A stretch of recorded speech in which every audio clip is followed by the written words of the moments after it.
하나님께서 우리들의 영육을 구원하는 방법을 세상의 그 당시 최악의 사형틀인 십자가를 통해서 우리들을 구원하시는 사역을 계획하시고 실행하신 것입니다. 거의 충격적인 것이에요. 그 당시에 많은 사람들이 예상 못했고요. 심지어 사단 마귀 귀신도 전혀 예상하지 못했던 것입니다. 하나님의 역발상이었습니다. 너무 충격적이고 비상식적이라 지금도 많은 사람들이 그것을 믿지 않습니다. 여러분의 가족 중에, 친구 중에 혹은 동네에서 자주 만나는 분에게 예수님과 십자가를 이야기해 보세요. 믿으려고 하지 않습니다. 비상식적이고 말도 안 되는 소리 하고 있네. 근데 여러분의 마음속에 한 가지 기억하셔야 될 것은 하나님은 사랑의 하나님이시지만 동시에 공의의 하나님이십니다. 하나님이 우리들이 그렇게 사는 것에도 불구하고 끝까지 못 본 척, 못 들은 척 하면서 사랑으로 덮어주기 때문에 우리가 이 자리에서 예배드리고 저는 설교할 수가 있습니다. 하나님은 사랑의 하나님이신 것은 분명한데 그 하나님은 동시에 공의의 하나님이십니다. 우리 한 사람 한 사람이 하나님 존전에서 지었던 과거, 현재, 미래의 모든 죄에 대해서 어느 날 판결하시고 판단하실 공의의 하나님이십니다. 그러므로 우리들이 주님 앞에서 지은 모든 죄를 자기 스스로 해결할 수 있는 능력이 없다고 하면 우리는요, 현세 살면서 영육간에 불안하고 불행하고 결국 죽을 것이고 죽은 다음에는 영벌이요 지옥인 것입니다. 그런데 사람들 중에 자신이 지은 모든 죄를 스스로 해결할 수 있는 사람이 한 명도 없음을 하나님도 아시고 사람들도 알고 내 자신도 알고 있습니다. 이러한 비참한 영적인 자세, 삶, 처지에 있는 우리들을 보시고 사랑의 하나님이 거의 충격적인 방법을 동원하신 것입니다. 사람 중에 죄인을 사할 수 있는 사람이 없구나. 그러면 죄 없으신 예수 그리스도를 이 땅에 보내서 죄 많은 사람들의 그 죄를 대신 지시고 십자가에서 죽임당함으로 말미암아 하나님의 사랑뿐만 아니라 그분의 공의도 이루시기로 작정하신 것입니다. 그래서 옥스퍼드 대학교 역사신학 교수였던 알리스타 맥그레스라는 교수님이 계십니다. 그 알리스타 교수님이 이렇게 말씀하셨습니다. 기독교적이냐, 기독교적이 아니냐의 기준은 오직 하나뿐입니다. 예수 그리스도의 십자가뿐입니다. 이렇게 말씀했습니다. 이 말을 다른 말로 표현한다면 여러분들이 몇 년, 몇십 년 다녔든지 임직을 앞으로 두고 있든지 임직을 받든지 그가 성도이냐 성도가 아니냐의 차이점은 예수님의 십자가를 통한 구원을 받아들이냐 받아들이지 않느냐 그 차이라는 거죠. 그러므로 예수 그리스도의 십자가의 대속의 은혜는 대체 불가능한 기독교의 철저한 최초여 최후의 신앙 고백이 되어야 되기 때문에 사도 바울은 예수님을 안 후에는 나는 예수 그리스도와 그의 십자가에 못 박힌 것 외에는 아무것도 알지 않기로 작정하였다고 고백했습니다. 여러분도 한번 고린도전서 2장 2절을 통해서 그 고백을 한번 해봤으면 좋겠습니다. 우리 다 같이 고백합니다.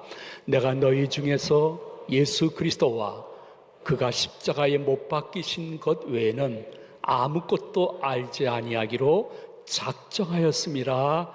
아멘. 물론 우리는 지금 세대가 아주 개방적이고 다양한 세대입니다.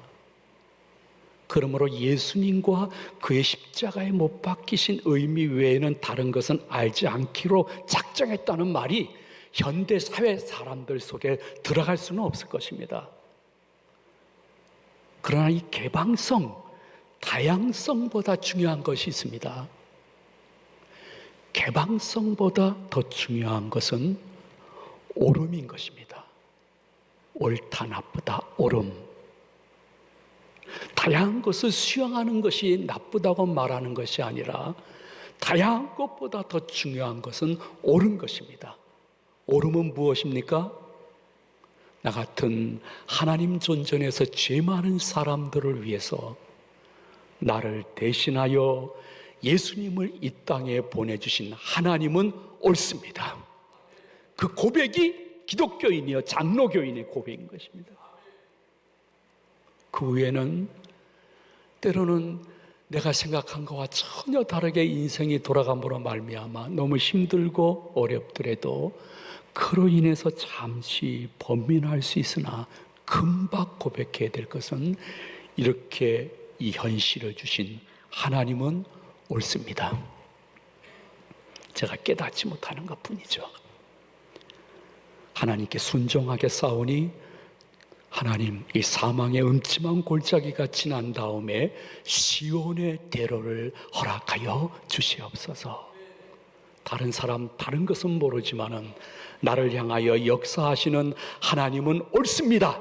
이것이 개방성 속에 기독교인이 가져야 될 진리라고 믿으시면 아멘 하시기 바랍니다. 동시에 현대는 다양합니다. 이 다양성 속에서 우리가 놓지 말아야 될 것이 있다면 그것은 하나님의 말씀인 것입니다. 다양성보다 하나님의 말씀이 나를 지배하기 시작해야 되는 것입니다. 그래서 내가 스스로 생각해 봤을 때 내가 알고 지은 죄 모르고 지은 죄, 내 주위의 사람들이나 심지어 내 자식, 부모, 내 아내, 남편도 모르는 그 삶의 죄, 마음에 지은 모든 죄를 내가 스스로 해결할 수 없다 그러면 현세와 내세에서 예수님과 그의 십자가는 절대적으로 나한테 요긴한 것이요 필요한 것이라는 고백을 할 수 있는 것. 그 사도 바울은 우리 모두가 죄인 되었을 때에 아버지 하나님께서 우리를 너무너무 사랑하셔서 예수 그리스도와 그의 십자가를 준비하셨다고 로마서 5장 8절에 이렇게 고백을 했습니다. 우리도 한번 다 같이 고백하도록 합니다. 우리가 아직 죄인 되었을 때에 그리스도께서 우리를 위하여 죽으심으로 하나님께서 우리에 대한 자기 사랑을 확증하셨느니라. 아멘. 이것에 감격했던 경건한 성도 존 피셔라고 있습니다. 그는 이렇게 고백하고 말했습니다. 십자가는 너무 이상합니다. 그러나 하나님 외에 우리 인간을 위하여 십자가를 준비할 사람이 누가 있겠습니까? 없습니다. 동시에 하나님이 선택한 사람 외에 십자가의 진리를 마음으로 받을 사람이 누가 있겠습니까? 없습니다. 하나님이 선택해서 주일 아침에 주일 2부 예배 나와서 이 말씀을 듣게 하는데 이 말씀이 마음으로 다가오는 사람 외에 그 누가 이 진리를 믿겠느냐 이겁니다. 여러분들은 나는 어떠한 부류에 속하는가 하는 것을 성령님 앞에서 솔직히 내가 어떠한 편인가를 알 수 있는 방법은 제가 찬송가 가사 하나를 불러드리는데 감동이 오면 여러분 괜찮은 교인입니다. 웬 말인가? 날 위하여 주 돌아가셨나? 이 벌레 같은 날 위하여 큰 해 받으셨다. 늘 울어도 눈물로서 못 갚을 것이나 내 몸 하나 바칠 수밖에 없어서 주님 이 몸 바칩니다. 여러분이 전도하는 것도 그렇고 여러분의 가정과 세상에서의 삶 속에서도 절대 잊지 않을 권력 영권을 받으려고 하면 이거 하나만 기억하면 됩니다. 제가 이렇게 살아가면서 힘들지만은요, 주님 뜻대로 살라고 날 구원해 주신 예수님께 이 몸 바치는 심장으로 저 직장 다닙니다. 이 사업합니다. 자녀 키웁니다. 주님 저를 더 기억해 주시옵소서. 하셔야 될 것은 하나님이신 예수님이 인간의 몸을 입어 이 땅에 나를 위해서 오신 것입니다. 여러분 한번 곰곰이 한번 생각해 보세요. 하나님이신 예수님께서 하나님과 본체시거든요. 삼위일체. 근데 하나님과 본체이심을 스스로 버리신 것입니다. 누구를 위해서? 우리와 나를 위해서. 그래서 사람의 더러운 몸을 입고 이 땅에 오셔서 죽기까지 우리를 위해서 복종하셨으니 그것은 십자가라고 빌립보서 2장 6절 이하에 이렇게 성경은 고백하고 있습니다. 여러분들도 한번 같이 고백했으면 좋겠습니다.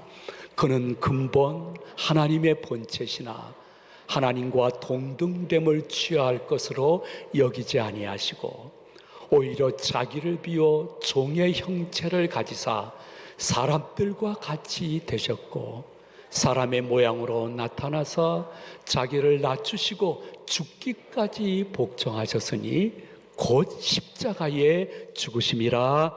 아멘. 그러므로 이렇게 고백할 수 있는 성도라고 하면요, 인생 살아가면서 단 하나의 질문, 단 하나의 대답, 단 하나의 신앙 고백밖에 없어야 됩니다. 여러분 직분 다 떠나고 계급장 다 내려놓고 마음속에 고백해야 될 하나의 질문은 무엇이냐 하면 예수님은 누구신가? 하나의 대답은 예수님은 나의 영혼의 구주요 육신의 삶의 주인임을 고백합니다. 그리고 하나의 고백은 나 이제부터 예수님 한 분으로 괜찮습니다. 만족합니다. 나를 위해서 목숨 버리신 예수님께 나도 내 몸 바치는 심정으로 신앙생활하고 사회생활하겠습니다. 이것이 얼마나 사도 바울에게 소중했으면 그는 갈라디아서 6장 17절에서 하나님과 성도들 앞에서 이렇게 고백하고 말았습니다. 우리 다 같이 봉독하도록 합니다. 이후로는 누구든지 나를 괴롭게 하지 말라. 내가 내 몸에 예수의 흔적을 지니고 있노라. 아멘. 사도 바울이 고백합니다. 내 몸에 예수의 흔적이 있노라. 이건 무엇일까요? 하나의 질문, 하나의 고백, 하나의 대답뿐이었습니다. 난 예수님 한 분으로 만족합니다. 그리고 전과 달리 예수님이 누구신지를 제대로 안 후에는 나는 절대로 예수님을 제대로 모르던 때로 돌아가지 않을 것입니다. 가끔 예수님을 알기 전에 그리울 수는 있으나 저는 돌아가지 않습니다. 그것이 사도 바울의 또 우리들이 가져야 될 예수 그리스도와 그의 십자가에 못 박히신 것 외에는 나는 아무것도 알지 아니하기로 작정하였다. 나 예수님 제대로 안 후에는 절대로 예수님 모르던 시절로 돌아가지 않을 것이다. 유혹해라, 안 넘어간다. 그것이 사도 바울의 고백이요, 여러분의 신앙 고백이요, 여러분들이 어느 날 천국으로 하나님이 부르실 때에 내 자녀들과 교회 후배들에게 남겨주는 멋진 유산 되시기를 축원을 드립니다. 그분 한 분으로 만족하게 되면 여러분에게 어떠한 증표가 오게 되냐 하면, 예전과 똑같이 삶은 힘든데 희한하게 평강과 안전한 마음이 생기면서 아유, 주님이 아셔서 하실 것인데 하면서 전과 달리 평안함과 안전함이 이렇게 다가오는 것입니다. 이건 체험한 사람만 느낄 수 있는 것입니다. 시편 기자도 너무 힘들게 어렵게 고난 속에 죽음의 그림자를 보면서 살다가도 굉장히 마음이 편하고 안전하고, 두려움이 물러가는 것은 그분 때문이구나, 그분이 내 곁을 떠나지 않았기 때문이구나, 좋은 일이 있을 때도 그분이 내 곁을 떠나지 않지만은 이렇게 힘들 때도 그분은 내 곁을 떠나지 않았구나, 그걸 느끼게 되어지니까 시편 138편 7절에 이렇게 고백하고 말았습니다. 우리 한번 다 같이 고백하도록 합니다. 내가 환난 중에 다닐지라도 주께서 나를 살아나게 하시고 주의 손을 펴사 내 원수의 분노를 막으시며 주의 오른손이 나를 구원하시리이다. 아멘. 이게 뭐예요? 세상의 모든 종교는 교주의 무덤을 자랑하지만은 우리 기독교는 빈무덤인 것입니다. 예수님은 우리의 죄를 온전히 사하기 위해 십자가에서 죽임을 당하셨지만은 3일 만에 부활하셔서 성령으로 나와 함께 하시기 때문에 사망의 음침한 골짜기를 다닐지라도 전과 달리 평안하고 안전하고 소망이 있는 것입니다. 왜? 성령님이 내 삶을 주도하고 계시는데 미리 감사할게요. 미리 찬양할게요. 그러므로 직분이 아닙니다. 어린아이 같은 순수한 신앙은 직분이 아닙니다. 직분 때문에 우쭐해지거나 실망하거나 하지 말아야 됩니다. 직분이 아니라 나는 너무 이 고난 때문에 힘들고 고통스럽지만은 나는 외롭지는 않아. 부활하신 예수님의 영이 나와 함께 하시는데 괴로워할 수는 있습니다. 그러나 기독교인들은 외롭지 않습니다. 우리는 이 세상 어디를 가더라도 그곳에서 홀로 있더라도 결코 혼자가 아닙니다. 이유는 성령님, 부활하신 예수님의 영이 바람과 공기처럼 내 곁에서 나와 함께 합력하여 선을 이루는 길로 인도하시는 그 과정을 보면서 미리 감사하고 미리 찬양하는 분들이 기독교인인데, 그러한 분들이 인천 제2교회 성도님들 되시기를 소망을 드립니다. 그렇게 예수님 한 분으로 만족하며 어떤 때는 좀 하루 종일 교회에서 지냈으면 좋겠다, 그런 생각이 들 때가 있을 것입니다. 그러나 우리는 다시 세상으로 흩어져야 됩니다. 그래서 6일 동안 세상에서 살면서 빛과 소금이 되라는 말은 무슨 뜻이냐 하면요, 예수님을 그렇게 영접한 사람은 예수님을 모르는 사람들하고 섞여 살고 있지만은 섞이지 않고 자신이 누구인지를 은근히 드러내는 사람이 기독교인이라는 거예요. 성도 여러분들, 저도 잘못하면서 그렇게 설교해서 미안하지만은 그저 주님의 음성으로 들었으면 좋겠습니다. 우리의 6일 동안의 삶은 온전할 수는 없으나 섞여 살지만 섞이지 않고 은근히 자신이 예수님의 제자인 것을 드러내는 삶이 기독교인의 삶이라는 것입니다. 마치 커피와 비슷한 것입니다. 커피는 막 섞입니다. 설탕과도 섞이고, 요새는 소금 커피도 있더라고요. 소금하고도 섞이고, 우유하고도 섞이고 세상에 커피인데 초콜릿하고도 섞입니다. 근데 커피는 은근히 자신이 커피라는 것을 드러내며 커피 향이 결코 변색하지 않습니다. 섞여 있지만은 섞이지 않고 커피가 은근히 끝까지 자신이 커피임을 드러내듯이 그러한 삶을 살고 있는 사람을 하나님이 결코 등 돌리지 아니하실 것입니다. 말씀을 마칩니다. 여러분, 종교학에 이러한 말씀이 있습니다. 한 종교만 아는 것은 그 종교를 모르는 것과 같다, 이런 의미의 말씀이 있습니다. 이걸 쉽게 풀이해서 올린다고 하면 기독교만 아는 것은 기독교를 제대로 모르는 것과 똑같다는 것입니다. 기독교와 타 종교를 비교할 줄 알아야 된다는 것입니다. 그래야 진정한 기독교인으로 세상에서 살 수 있는데, 여러분, 놀랍게도 유대교에서도 이슬람교에서도 예수님이 나옵니다. 그들의 경전 속에 나옵니다. 근데 그들의 경전과 그들의 랍비들이 이야기하는 것은 예수님은 아주 훌륭한 선생님이었습니다. 랍비였습니다. 혹은 예수님은 훌륭한 선지자였습니다. 이렇게 이야기합니다.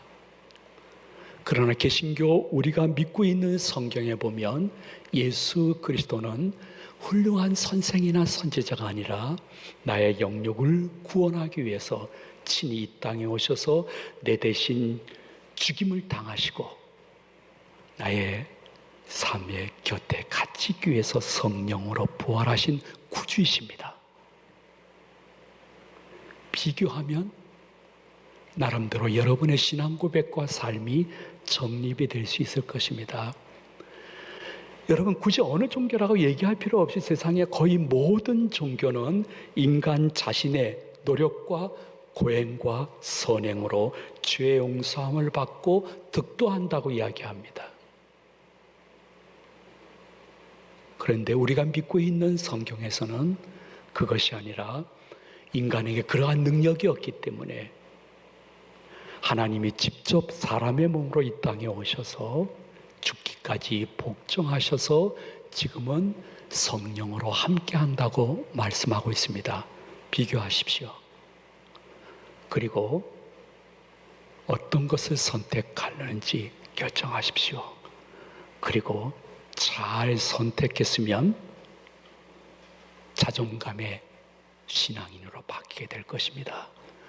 우리 손녀 중에 넷째 손녀 은서가 어느 날 저한테 그러다, 할아버지 나 퀴즈를 낼게요. 그래서 예, 난 내라야. 그러니까, 할아버지 예수님이요 가끔 제자들의 집에 가서 이렇게 막 주무시고 있는데 다른 제자들의 집에 가서는 숙면을 취하지 못했다는 거예요.